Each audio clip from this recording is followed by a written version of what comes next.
This legendary investing family that's all in on Bitcoin just went on national news and dropped a Bitcoin bombshell. Bill Miller, who has more than 25% of his net worth in Bitcoin and a great track record of making concentrated bets, like betting huge on Amazon in the early days to help him build a $1 billion fortune, is now betting big on Bitcoin. He is doubling down on his Bitcoin positions, but his son, a legendary value investor in his own right, Bill Miller IV, went on CNBC and said the following about Bitcoin. It's absolutely bullish AF in regards to Bitcoin overtaking gold. So let's play this clip for you guys. Which is one of the most important things to keep in mind. If you just look at Bitcoin, it doesn't matter, right? Bitcoin doesn't care. It's back in the six figures with a lot of room to go. If you compare its primary functional use case, which is actually a check and a balance on the lack of accountability in fiat unit creation, we still have a long way to go. So gold is a 20 trillion market cap. Bitcoin is still 2 trillion despite functional superiority to gold. It's much harder to steal, much easier to store, much easier to instantly transport, and more importantly, you can actually audit it. So I don't know if you saw it, but there's an estimate that said that auditing Fort Knox would take 44,000 hours and approximately 18 months to complete. I think it'd be a lot nicer for the American people if they could just go to a handful of auditable Bitcoin addresses on a blockchain explorer and see exactly where the American people's Bitcoin is.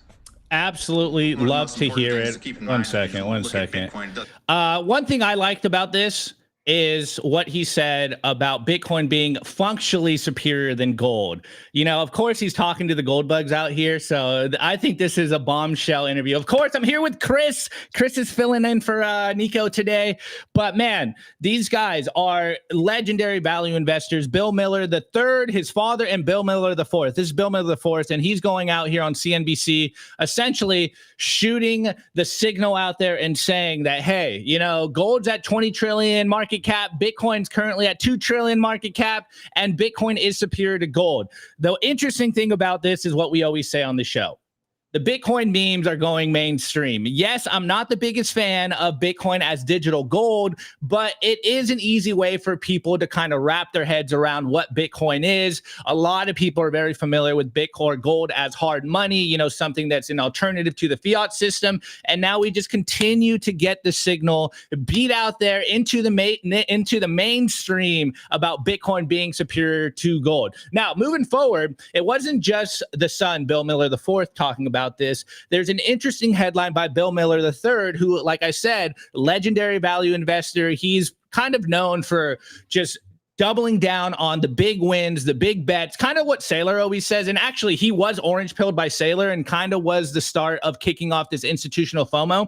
There's this headline here. And don't get confused by the headline, because he does talk about Bitcoin, but I think we're starting to feel this play out in real time. So this is an article. It came out 2 days ago, and it goes, legendary investor Bill Miller on why the worst is over for stocks. Amazon's a buy and Tesla isn't. Markets have pretty much discounted the worst news, says Bill Miller. So as we've all been watching lately, we're all kind of watching what's going on in the equities and the bonds. We're all watching what Trump's doing with these trade wars. There's a lot of uncertainty. We really don't know what's going on. All us Bitcoiners are like, hey, you know, my Bitcoin's chill. It's in cold storage. I don't have to worry about anything going on in the macro market. But we do know that Bitcoin is becoming this macro asset. So there is some correlation here. And we have been covering this the last couple of weeks, this idea of Bitcoin decoupling from the tech stocks. It kind of acts like a tech stock, but now it seems to be acting in its own accord. It's doing its own thing. And I don't know if you guys saw, but yesterday we did a video about Bitcoin becoming the 6th largest asset in the world, overtaking Google. And right now, Bitcoin is essentially battling Amazon for that number 5 spot. It jumped it a couple times. It went down. Now it's currently slightly under Amazon. So, you know, Bitcoin's making some moves. We did claim that 5th largest asset by market cap for, you know, a little bit yesterday and this morning. I think we're going to overtake it as Bitcoin starts to run. Anyways, let's read this article a little bit. And again, this isn't just about stocks. There is some Bitcoin in here. So the question starts, or the article starts, is it time for investors to breathe a bit easier? And he goes, quote, I think the worst is over for the market, and I'm pretty confident about that, says legendary investor Bill Miller, best known for beating the S&P 500 for 15 straight years. Absolutely nuts. 15 straight years. Insane. Anyway, I'm not going to read this whole thing about, the different stocks, but I did want to bring up, because he did say, Amazon's a buy. Well, Bitcoin is, it's on the verge of beating Amazon by biggest assets by market cap. So if Amazon's a buy, I would say Bitcoin's a buy. Now, moving down, there is some Bitcoin in this article here. So he goes, and I quote here from this article, Bill Miller, or quote, he's a fan of strategy, formerly MicroStrategy, which he refers to as Bitcoin on steroids, highlighting its overperformance versus NVIDIA since adopting its corporate Bitcoin treasury strategy. A longtime Bitcoin believer, Miller is sticking with that stance. Quote, I think that pretty much whatever you're holding in Bitcoin, it's not big enough. Yo, billionaire, legendary value investor is basically saying, hey, you're not holding enough Bitcoin. It sounds like he is totally a Bitcoiner. He's saying the Bitcoin memes like we are saying. And of course, this is going to, for lack of better terms, the normie investors out there, Main Street investors.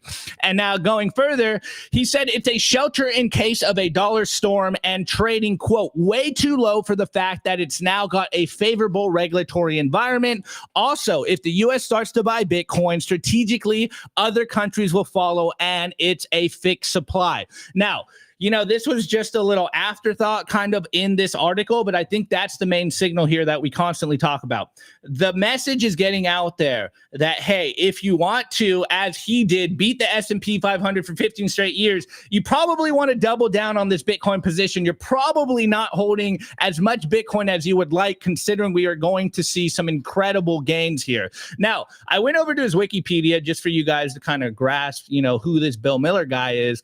Of course, he's an American investor, fund manager, and he, again, famously went in on Amazon early, made a huge bet. It obviously paid off at a time when people were very skeptical of Amazon. So he's very familiar with risk, and he's very familiar with this idea of value investing. The only reason I'm bringing this up is because there's a great quote here that I think few people really think about when they look at Bitcoin. They probably just look at the 100K price today, and they're like, yeah, it's kind of expensive, and I can't even buy a full Bitcoin. Like, why am I going to buy this? I'm missing out on the gains. But I really like this quote here from Bill Miller III, the father, and it goes, Miller is considered a value investor who believes that, quote, any stock can be a value stock if it trades at a discount to its intrinsic value. Miller has reiterated his investment philosophy multiple times in letters to shareholders, writing this in his 2006 letter. And it goes, quote, value investing means really asking what are the best values and not assuming that because something looks expensive that it is, or assuming that because a stock is down in price and trades at low multiples that it is a bargain. Sometimes growth is cheap and value is expensive.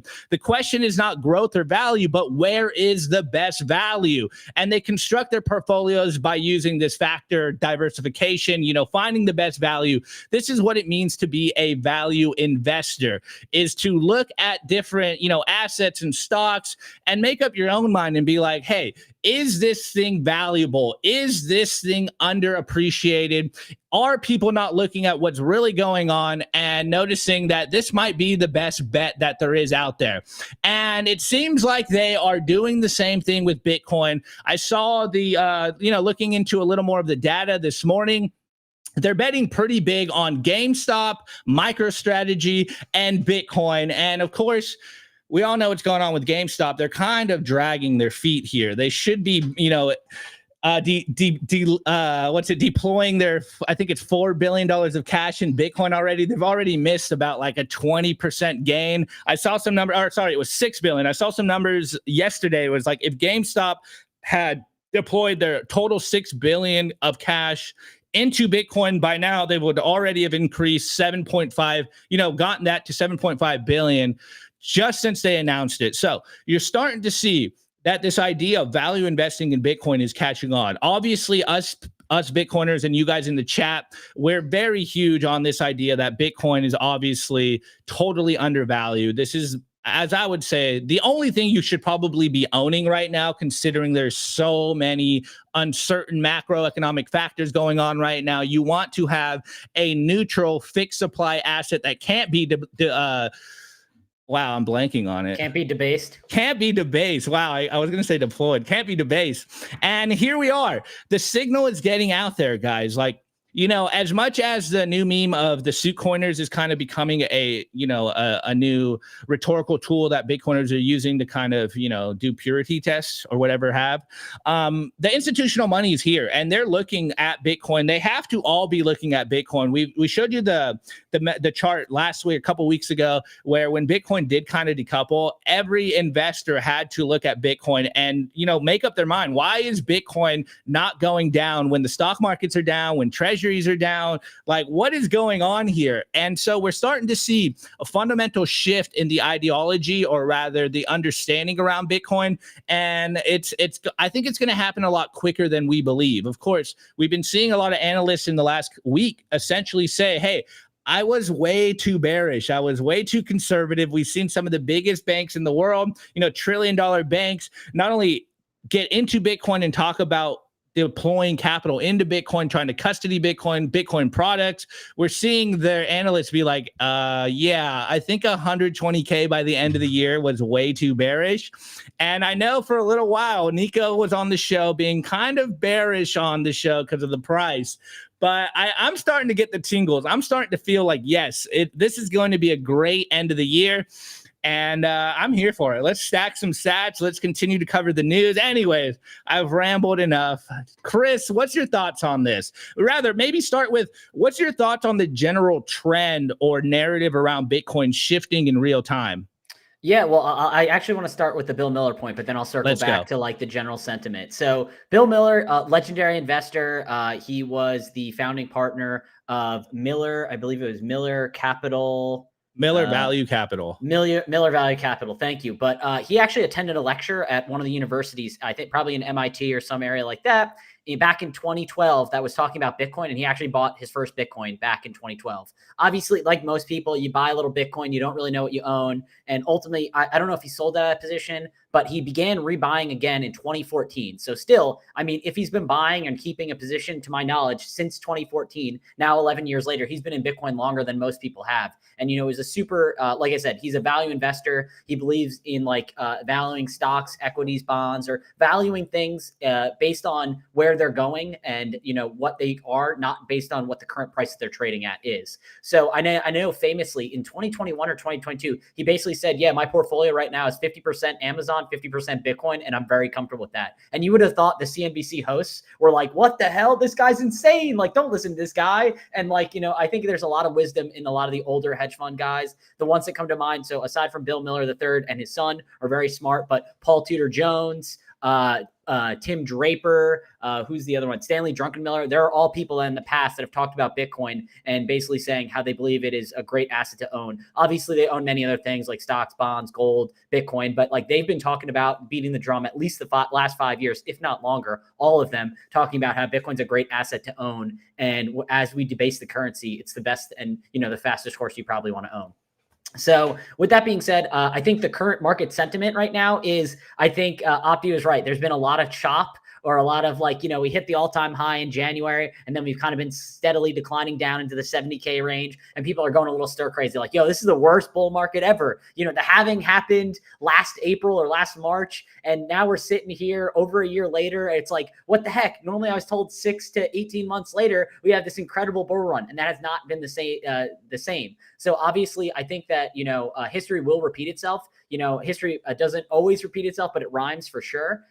So I do think we're going to go on a crazy bull run. And I think a lot of the monetary policies are loosening, meaning that they're going to start printing more money. Obviously, there was talk of recession with Trump taking office and doing the tariffs, doing global tariffs, turning off the tariffs, turning back on the tariffs, pausing the tariffs right now and going after China. So I think the markets are really hating uncertainty. And I think things are starting to smooth over as Trump and his administration start doing deals with various countries. Obviously, I don't think I think it was basically trying to wake up the markets and say like, hey, like I'm legit, like we're doing this. Obviously, the Trump administration and the Republicans have to be careful, because I can't believe it's already like, once we get into the next year, so in 2026, basically it's already a midterm election year. So it's going to be, you know, the cycle repeats itself. And obviously the Republicans don't want to lose any ground in the House, the Senate, and obviously they won't lose the presidency until 2028 at the latest, or at the earliest. But I think the markets were kind of shocked and scared and didn't know what was going to happen. What's going to happen? Is the U.S. and China going to get in a war? What's going to go on with Russia, Ukraine?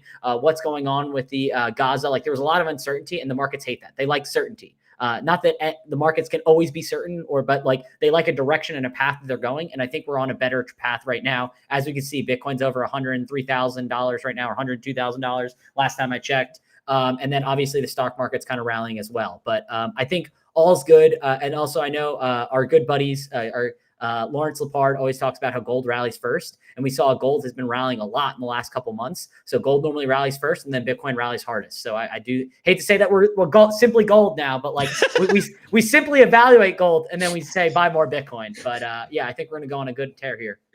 Simply stonks and gold. That's our new branding over here. No, the interesting thing about some of the names that you mention, and of course, like Larry Fink and even Donald Trump, and just the kind of like ripple effect we've seen play out right now. Nico has been, very bearish lately in saying like we have had the best news cycle ever, and the price hasn't started ripping. And it really makes me wonder, like, what news are people watching right now? Because it seems like we have the bullish setup, like the most bullish setup we can in regards to news surrounding Bitcoin, and Bitcoin is just kind of like doing its thing. Obviously Bitcoin doesn't care, like that clip said, Bitcoin doesn't care what's going on. Bitcoin's going to do its own thing. But it is interesting to see with all these different indicators going on that we aren't starting to see the FOMO. Like, we're 5% away from all-time high, and we don't even have retail here. Now, I know I've been kind of trolling that retail's probably broke now, considering all the inflation we've seen, and we don't have the free money we had when we had the 2017 blow off. But it is interesting to kind of watch the market sentiment around Bitcoin from Main Street and, of course, institutional capital. Like, you're seeing institutional capital, the biggest institution in the world, like they are starting to FOMO. Like they're feeling the FOMO craze right now. And let's not forget, Saylor himself is feeling the FOMO craze. Like, he is buying Bitcoin like a maniac. So it's interesting that some of the, the deeper pockets in just traditional markets are looking at Bitcoin and they're like, this is a stupid easy buy right now. And everyone else is kind of like, I don't know about this Bitcoin thing. It's never going to go to all-time high. Maybe it's going to drop again. And the people that have been investors for a long time, maybe that's just the, asymmetry in investor knowledge here. But the people that have the deep pockets that know what is a value asset or a value investment are like, I need to get as much Bitcoin as possible because this thing is going to run. And everyone else is kind of just on the sidelines, worried about the next Netflix show or the next gossip on Twitter or something. And we're over here just like, guys, this is the best setup possible. Like, you need to be buying Bitcoin. You need to continue to double down on your Bitcoin positions because, I don't want to say it because I'm going to jinx it before I even get to the numbers. But we might have seen the last time that you can buy under 0.1 million, dollars per Bitcoin here. Like, you can still buy Bitcoin under $0.2 million as far as I'm concerned. But it's just interesting to see the market psychology. Like, people are still asleep and we're almost at all-time high again. Like, what's going to be that factor that gets people to like really start to take a serious look at Bitcoin?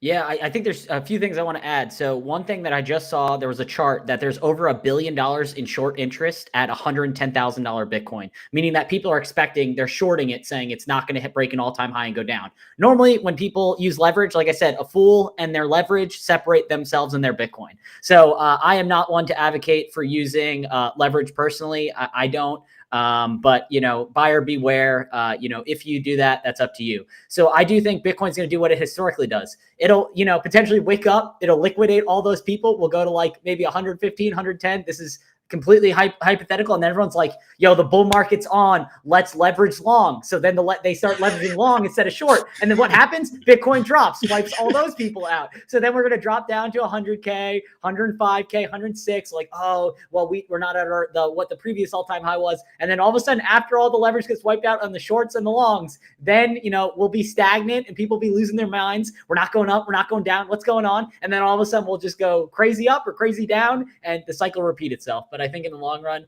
ultimately, we're going to go only higher. Opti, I do want to bring up the one point that you brought up, which is good. It's like, why have the last couple of months have we not seen all-time highs? Like, we have the Bitcoin Strategic Reserve. We have an administration that's rolling back regulations and rules. We don't have developers getting arrested like we saw a lot in 2022 and 2023. We have all these things that are stacking up to have a great bull run, basically. So why is the price not moving much? I think there's a couple things. One, we're seeing a lot of different products open up. So obviously we have the ETFs in 2024, and you have a host of like 12 or 14 or 15 different options. Then we're seeing a lot of companies follow or mimic MicroStrategy or Strategy's playbook. So we have Metaplanet, we have Semler Scientific, we have all the public miners, we have all these different companies.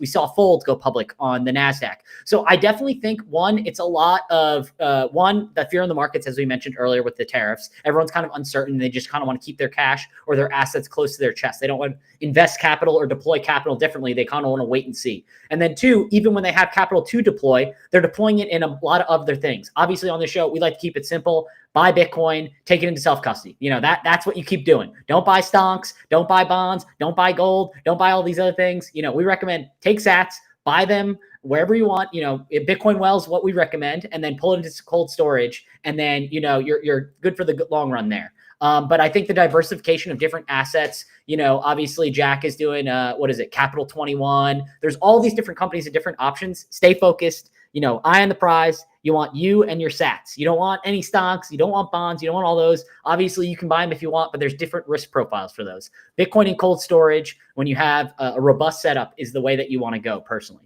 So I just definitely think there's a lot of diversification, and I think there's a lot of fear in the markets, which kind of holding up the Bitcoin price. But still, if you just keep staying humble, stacking sats in the long run, I think that's going to be the winning strategy. Yeah, 100%. I mean, we are seeing a whole new round of I like Bitcoin, buy my stonks right now. And it is kind of making me a little nervous of what's going to happen. It's probably not this cycle. It could be, 4 years from now when everyone's kind of lulled to sleep. But,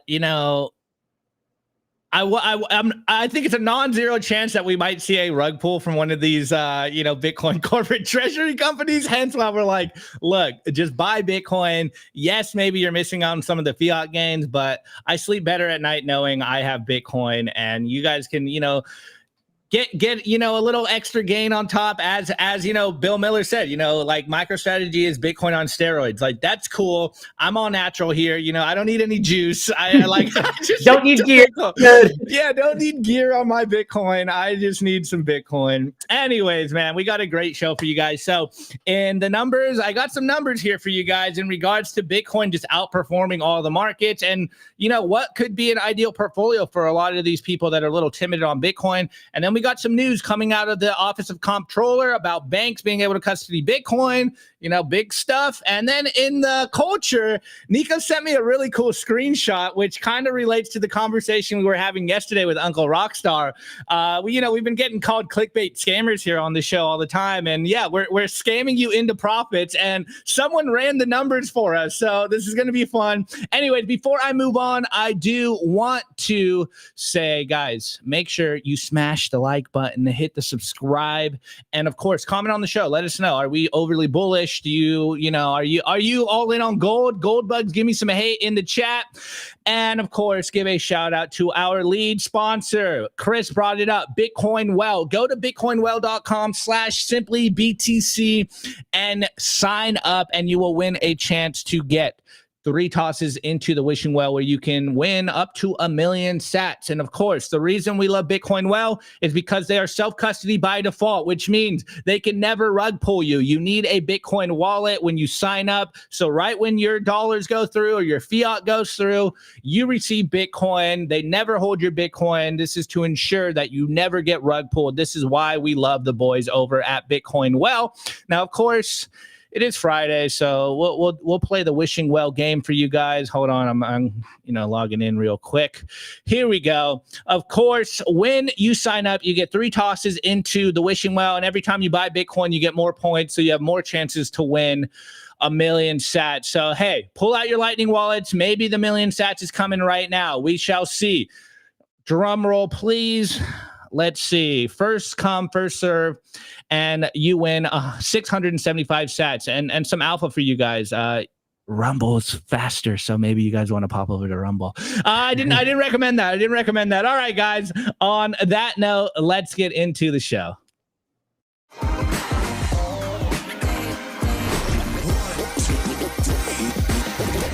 I want to tell you guys about our sponsor, Stamp Seed. Is your Bitcoin in cold storage really secure?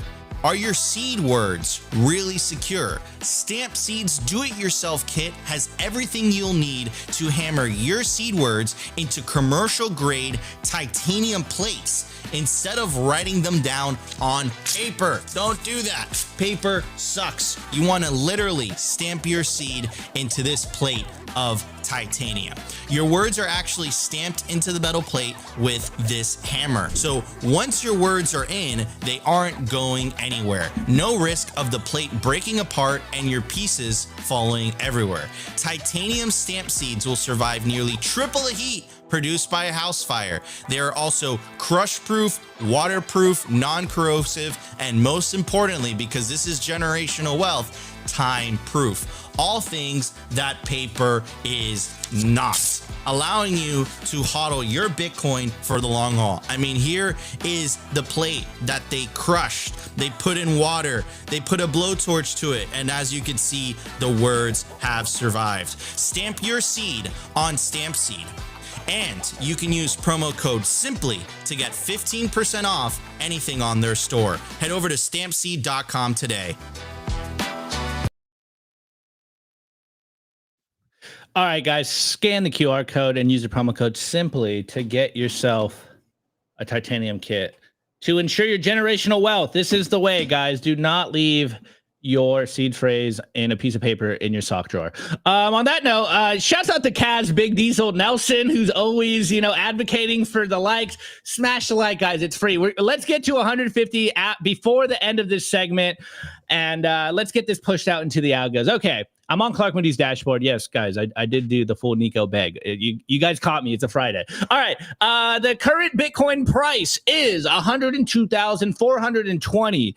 Lol. The sats per dollar is currently at 976 sats, aka how much Bitcoin you can buy for a single dollar, aka how much the dollar is worth in Bitcoin. And the current block height is 895,987. And you can see the market cap. We have reclaimed $2 trillion market cap. We are currently at 2.03 trillion. Again, we need to get to 2.04-ish, like 2.05 trillion to completely surpass Amazon as the 5th largest asset in the world. So obviously the price is correcting a little bit, but we're gonna overtake Amazon, which I think is going to be, a big realization for a lot of people. Like, wait, Bitcoin's bigger than Amazon? I know Amazon. I haven't studied this Bitcoin thing. Anyways, Bitcoin versus gold market cap is currently at 8.75%. So much room to run in the hard money game. Again, Bitcoin is a $2 trillion market cap.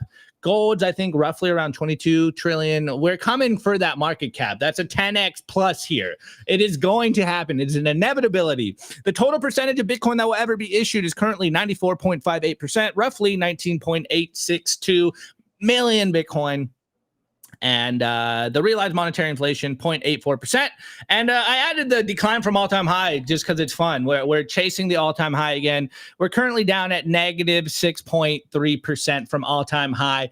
And this number, I actually didn't plan it like this, but this number goes straight into our numbers game here. So shouts out to Bitcoin Archive on Twitter. He ran the numbers. And this is one of my favorite things to do right now because we all know the FUD around Bitcoin. There's so many classic FUD lines. We're going to boil the ocean. Bitcoin miners are going to use all the electricity in the world. Bitcoin is too volatile. Bitcoin has no intrinsic value. Like, what's backing Bitcoin, bro? The government's going to stop Bitcoin. Well, we are showing in real time, again, with this, recent decoupling meme, that Bitcoin, is less volatile than the supposedly, more stable stocks in the market. And he did this great tweet. He goes, Amazon, Tesla, and Google all had bigger drawdowns in Bitcoin in the last 6 months. And nobody said they are too volatile. In the last 6 months, Amazon was down negative 33%. Tesla was down negative 56%. Google was down negative 32%. And Bitcoin was down negative 31%.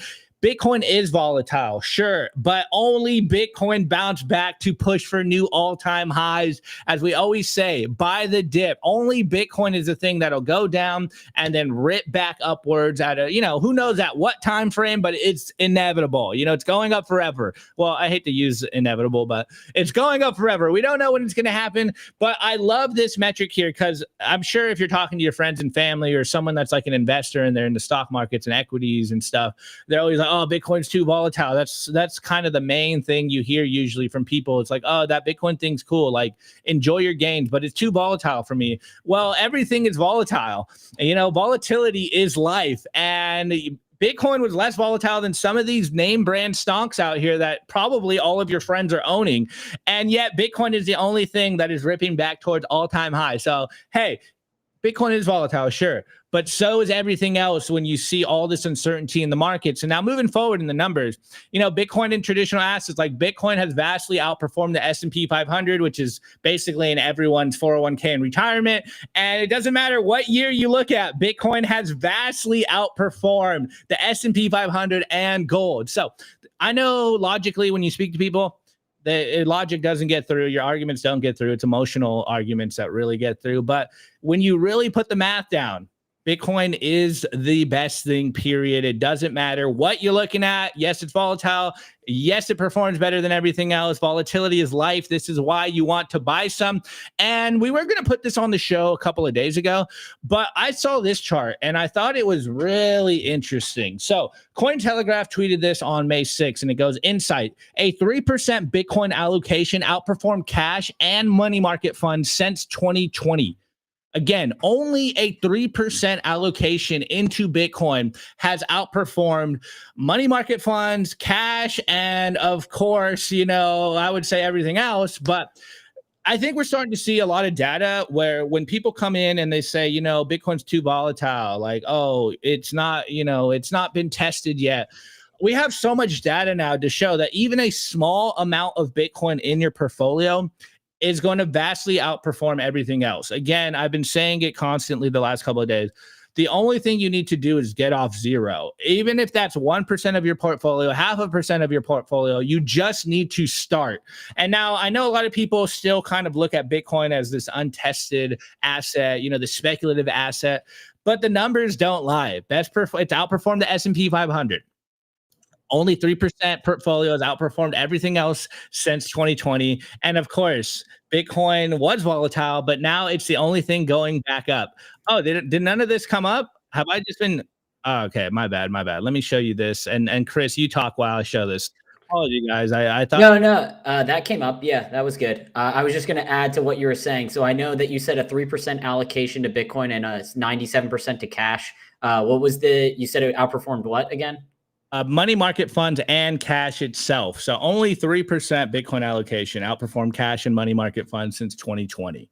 And I know, I believe it was a 1% allocation to Bitcoin and a 99% allocation to cash outperformed. I forget what it was. I think it outperformed the S&P 500 over a certain time period as well. I think. Wait, what'd you say? 99% cash, 1% Bitcoin? Maybe I have to look at it again, but I remember I think it was like 1%, or maybe it was 5%. I have to look, but I remember it outperformed basically the S&P 500 for a certain time period as well. Like if you're 100% in S&P 500, I think it was 5% and 95% cash, and it had less volatility than the S&P 500 for the last 5 years. That's crazy. That's nuts. Yeah. It just it's really becoming, with all the new data, it's really becoming a no-brainer that you have to look and save in Bitcoin. Like if you're being honest and open-minded about it, it's becoming a complete no-brainer that even a small percentage of your portfolio in Bitcoin is the right move. Like you don't have to be, like us. Like shouts out to this comment, Chris over here. Not this Chris, another Chris. He goes, shit, I'm 100% in Bitcoin. Only asset on worth buying. Look, you don't have to be like us where we go 50%, 75%, 100%.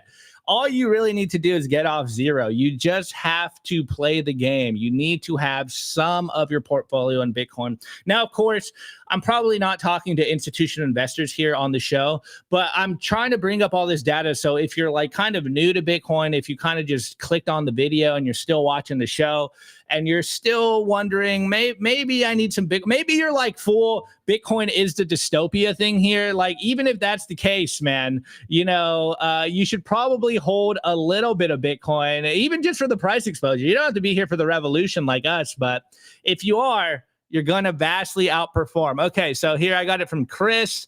Let's read it. So 1% Bitcoin, 99% cash portfolio outperforms gold, bonds, and the S&P 500 stocks.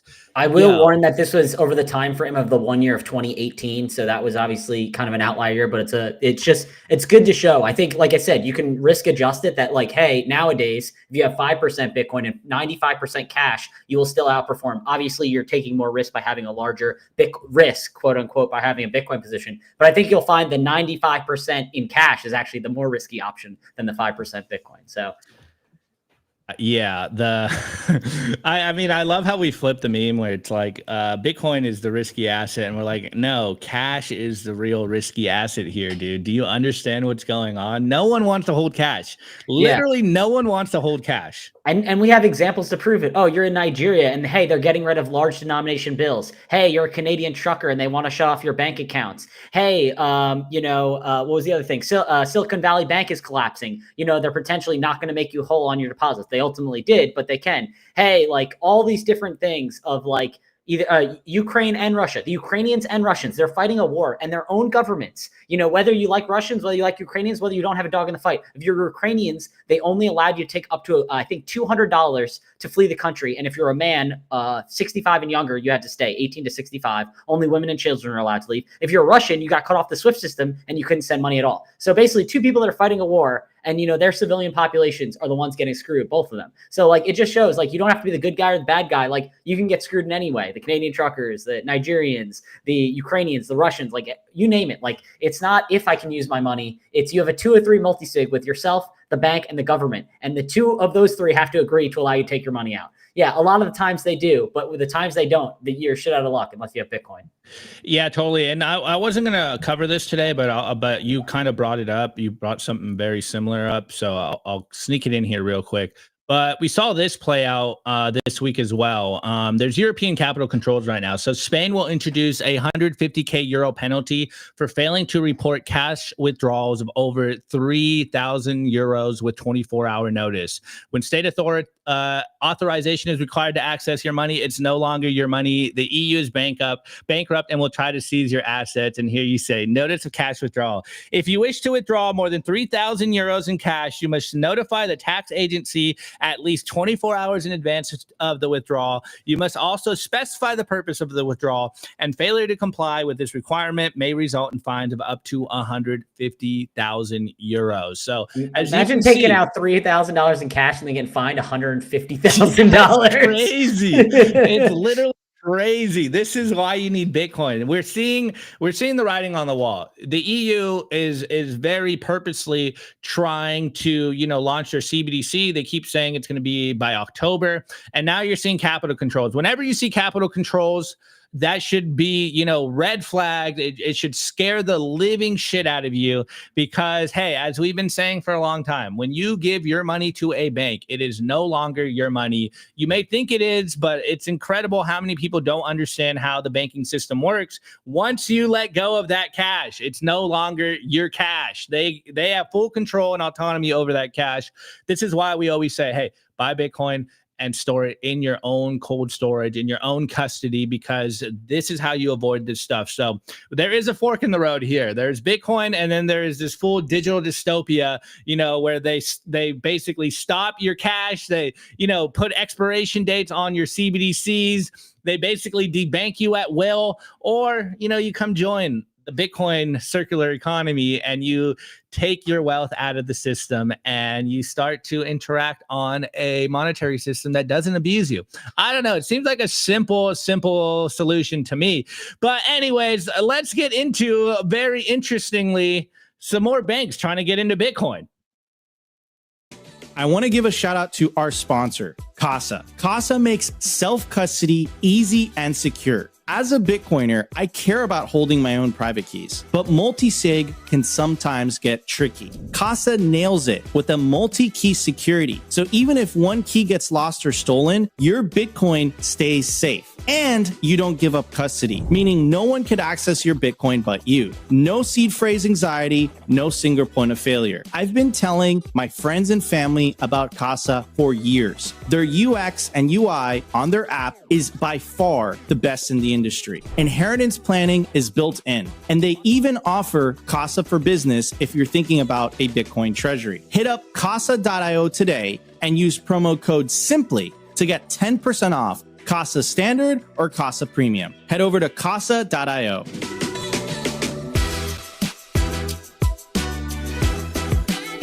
I want to give a shout out to our partner, CoinKite. If you take your Bitcoin security seriously, you'll need the best Bitcoin hardware wallet on the market to take self-custody. That's where Cold Card comes in.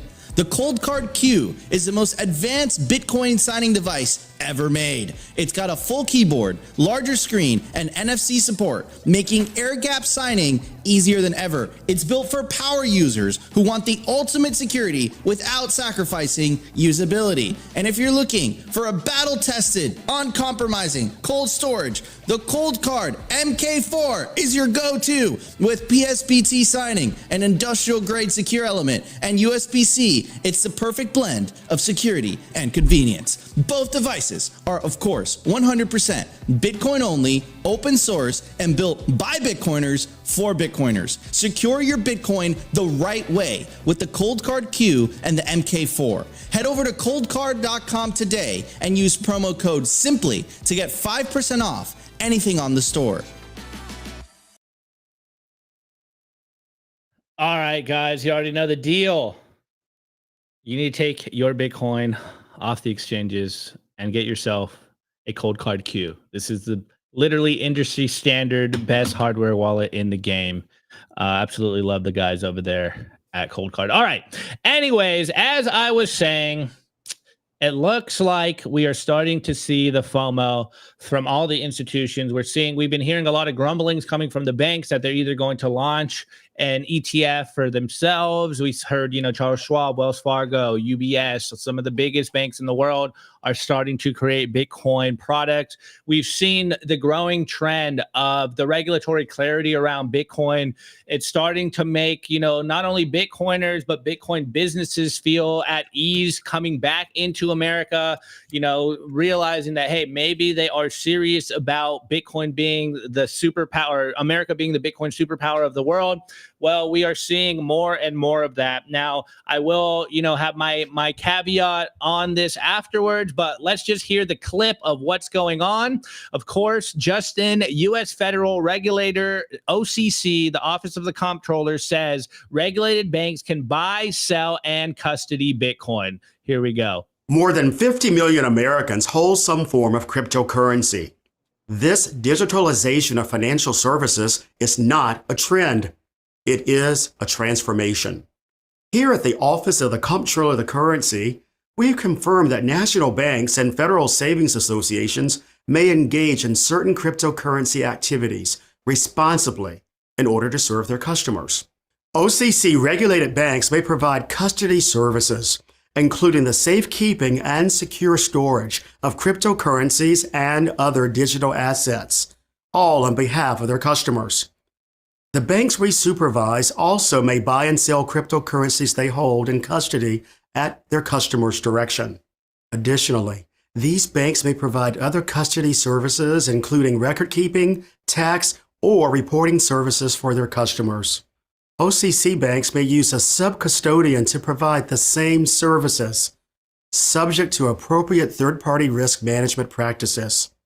While a range of cryptocurrency and digital asset activities may be performed by banks and their third parties, I want to be clear that the OCC expects these activities to be conducted in a safe and sound manner and in compliance with applicable law.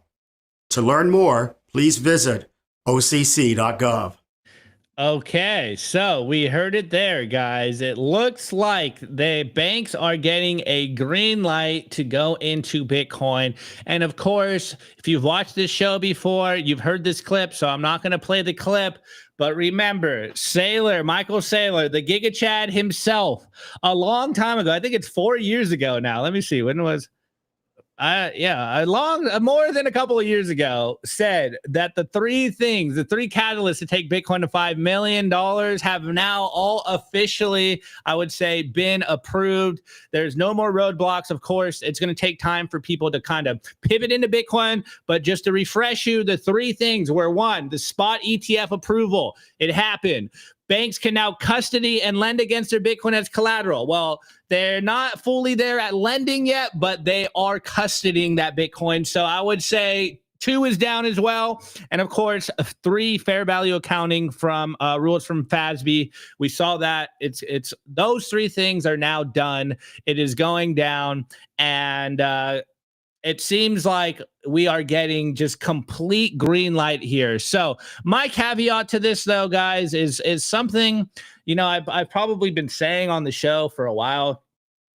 We're seeing a growing trend and interest coming from institutional capital. We're seeing, the BlackRocks of the world, they're launching their IBITs. We're seeing that the biggest nation state, the United States, and Donald Trump, they're embracing Bitcoin. And we even saw yesterday, Scott Bessent was, at a hearing, and he basically said, like, I want America. He's doubling down on it. I want America to be the digital asset capital of the world. Of course, I don't know if you guys heard, but Congress knocked down a stablecoin bill, which they were all freaking out about. But you're starting to see that the banks want your Bitcoin. Now, of course, we always say, and this is kind of why I've been saying in the last couple of days, that the whole I like Bitcoin, buy my stonks thing is probably not what you should be doing. I know it's a whole craze right now, and we're probably seeing a lot of capital go into the Bitcoin treasury companies and not into altcoins.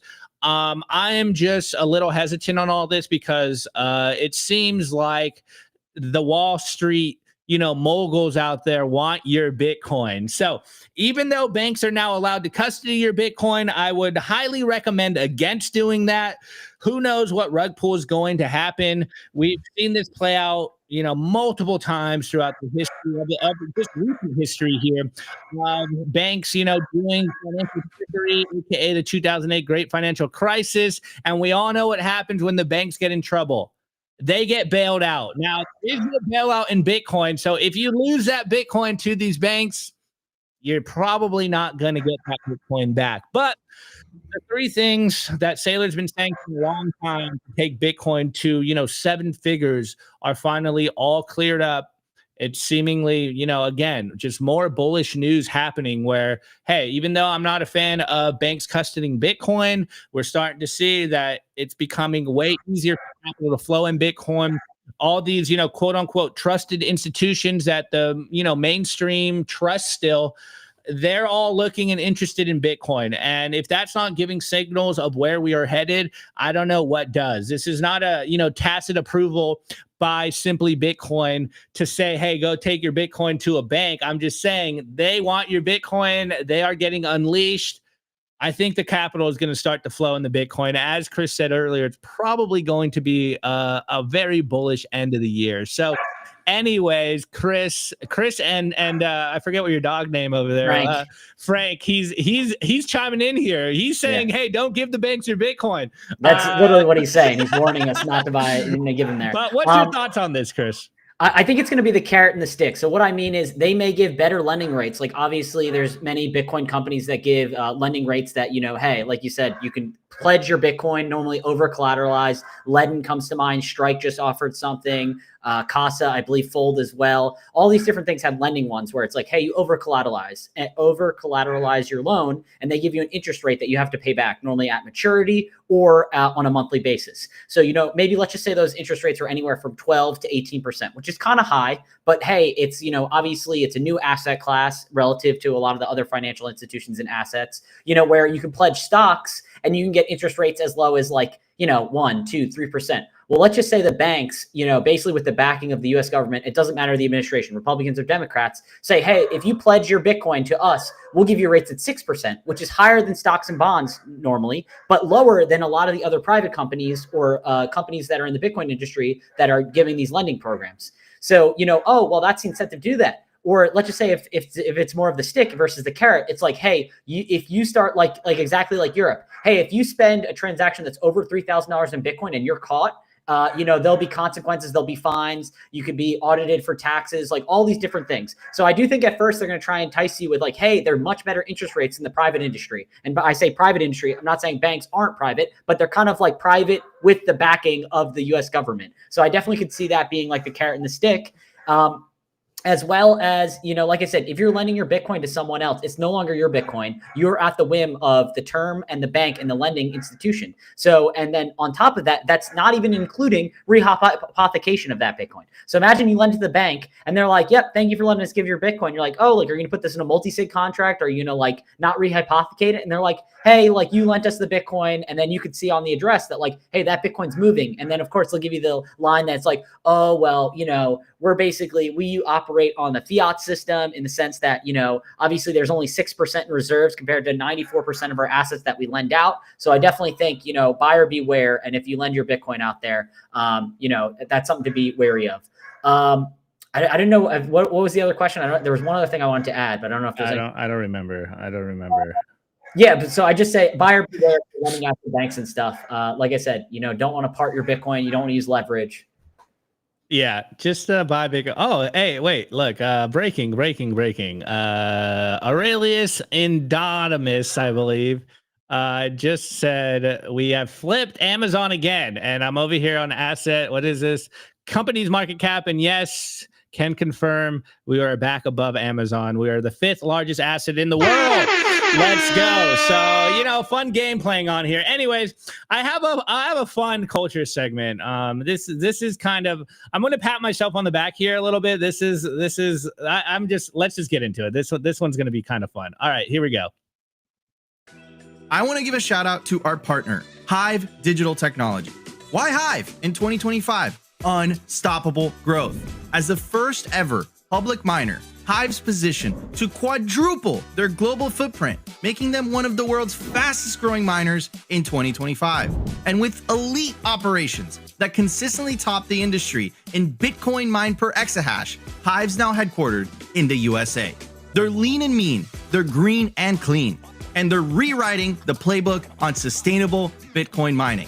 You can catch the latest buzz at HIVE Digital Tech or at hivedigitaltech.com.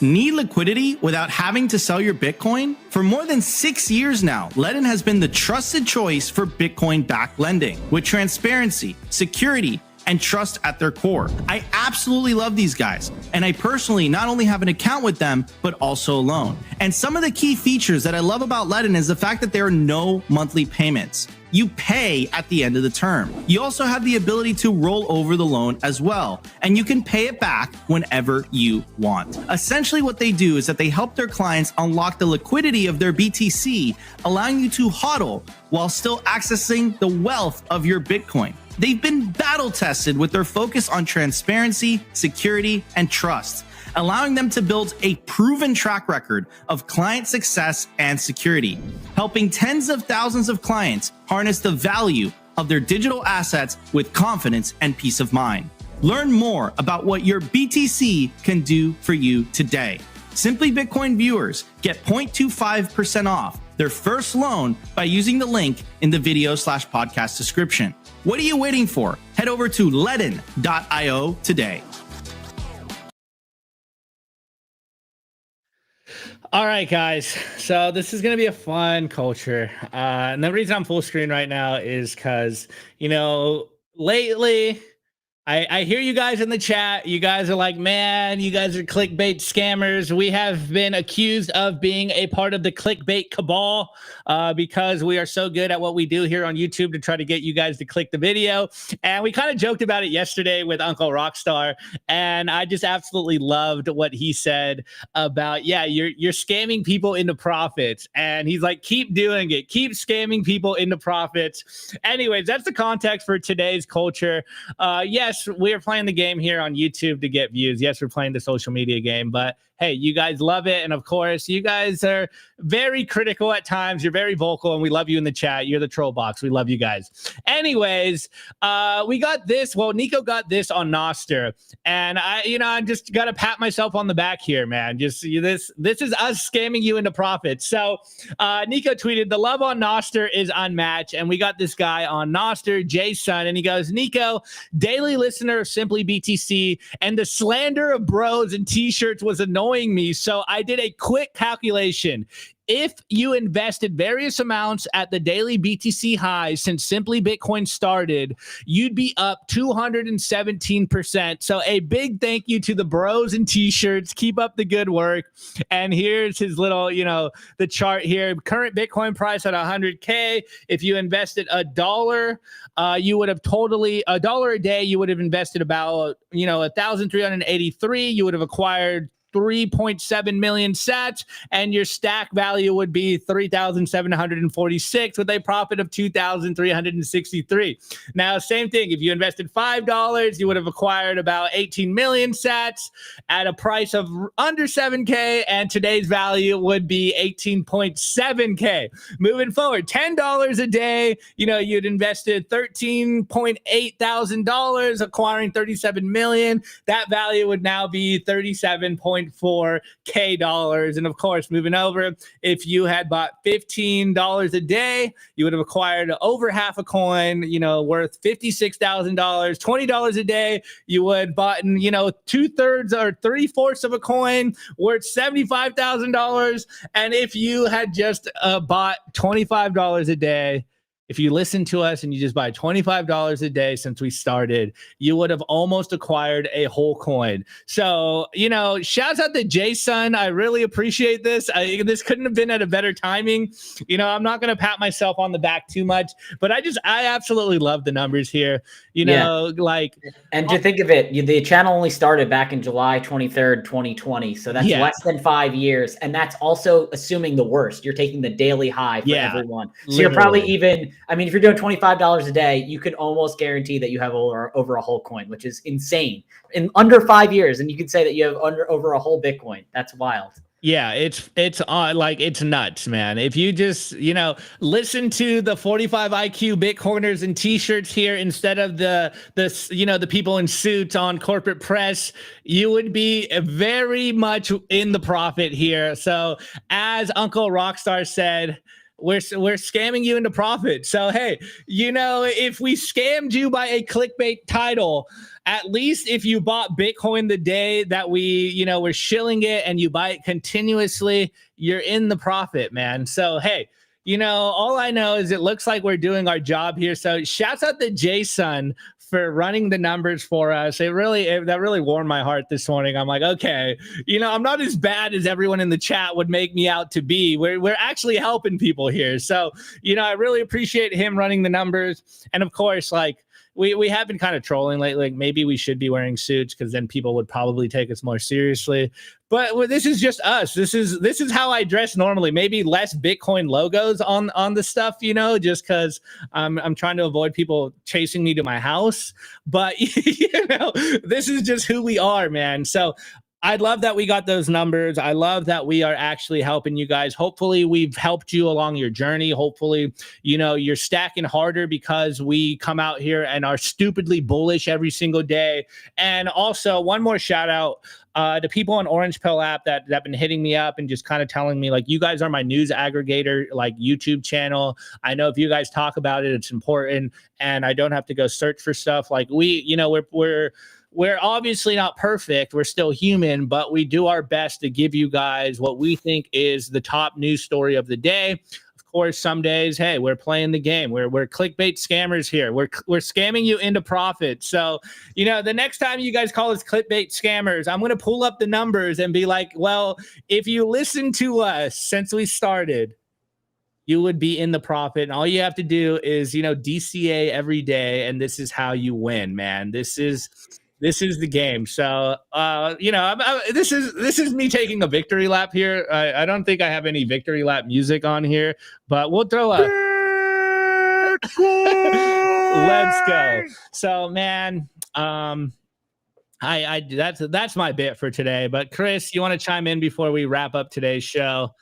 No, I just appreciate the support, guys. Obviously, we're almost hitting the 5-year mark on our YouTube channel here, and we really appreciate the longstanding support. It means a lot to us. So, yeah, I mean, we'll keep dropping the daily signal and stay humble and stack sats. I think that's what I'll leave you guys off with. Let's go. Bars, absolute bars. All right, man. Well, that's today's show. So Chris, let me pull you out and then I'll wrap up today. Oh, wait, actually, there's one last thing I need to do. I almost forget every time. Okay, we are taking over Las Vegas. Make sure you get your tickets to the Bitcoin 2025 conference.